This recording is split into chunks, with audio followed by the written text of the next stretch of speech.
Hey everybody, what is going on? My name is Raven. Welcome back. Today, we're going to be talking about something pretty interesting. Now, as we all know, the new Scream movie comes out next year, January 2022. And for those of you that love those type of horror movie, slasher, killer type movies, this video might be the one for you. Now, there is an inspiration for the Scream character. Did you all know that? The inspiration is from a real live serial killer. Did you know that? That's pretty interesting, to say the least. Now, the Scream movie provides plenty of slashing scares, but in the end, it's just a story. But it bears a resemblance to that of Danny Rawling, a serial killer in the 1990s in the United States and Florida, to be precise. He was known as the Gainesville Ripper, whose life of violence and despair represents a difficult task for anyone, including screenwriters, to depict. Now, it is said that Rawling suffered abuse at the hands of his father when he was a child. He was born in 1954 in Shreveport, Louisiana, to a 19-year-old mother named Claudia and a police officer named James, a decorative Korean War veteran who may have suffered some combination of post-traumatic stress disorder and inherent mental illness.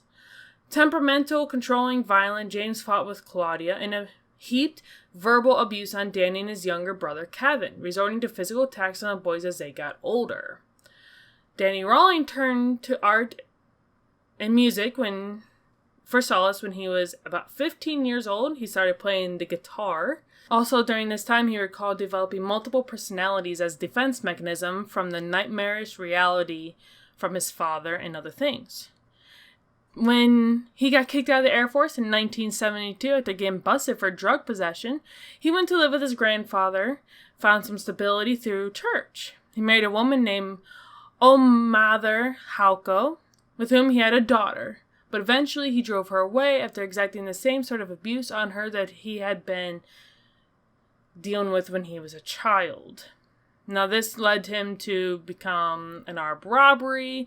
He got arrested for those armed robberies and all those things. In the 80s, it was basically the same thing. He was in and out of jail in Alabama and Mississippi for the armed robberies.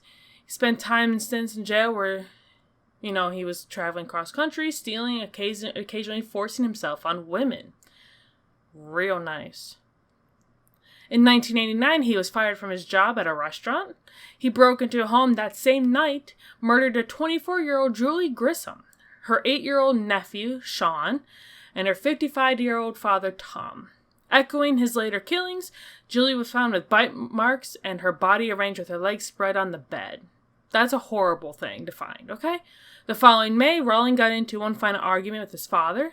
This time, he pulled out a gun and shot James in the stomach and the head. His father did survive, but lost the use of an eye and an ear before fleeing to Kansas and Florida, eventually arriving in Gainesville. Now, in Gainesville, this is where he brutally murdered 5 college students in a huge murder-killing spree. August 24th, he slipped into the home of UF freshmen Christina Powell and Sonia Larson, brutally stabbed and basically forced himself and did inappropriate things with his body to theirs. Following day, he made Santa Fe Community College student Christina Hoyt his next victim, leaving behind her severed head on a shelf to face her body propped up on the bed. How horrible. August 27th, he surfaced again at the home of 23-year-old UF students Manuel Taboada and Tracy Paulez. Former high school football player Taboada put up a fight before both were overwhelmed. Neither body was mutilated this time, though, which is a good thing. It took 2 years for them to charge him with the murder. Pretty gruesome. He claimed to have been driven by the alternate personality named Gemini. So he was claiming Gemini, one of his other halves, did the murders. So what do you all think? I know I kind of messed up a little bit my words there. I do apologize. I'm going to put the link where I got this information in the description underneath the video, so make sure you kind of look into it. I did not go over all the details. I just kind of did the main story points. And if you all like today's video or like videos like this, hit the like button before you go. And also, if you are new here, please do me the huge favor, the honor of subscribing and hitting that notification bell. It shows that you support me as a content creator. I am still learning as things go. I'm still fairly new to this, but I'm enjoying this. I like making content for not just myself, but for you all as well. So please do me that favor. It is free to do. You don't have to pay for anything like that. You just hit the subscribe button, hit the notification bell. And I will see you all in the next video.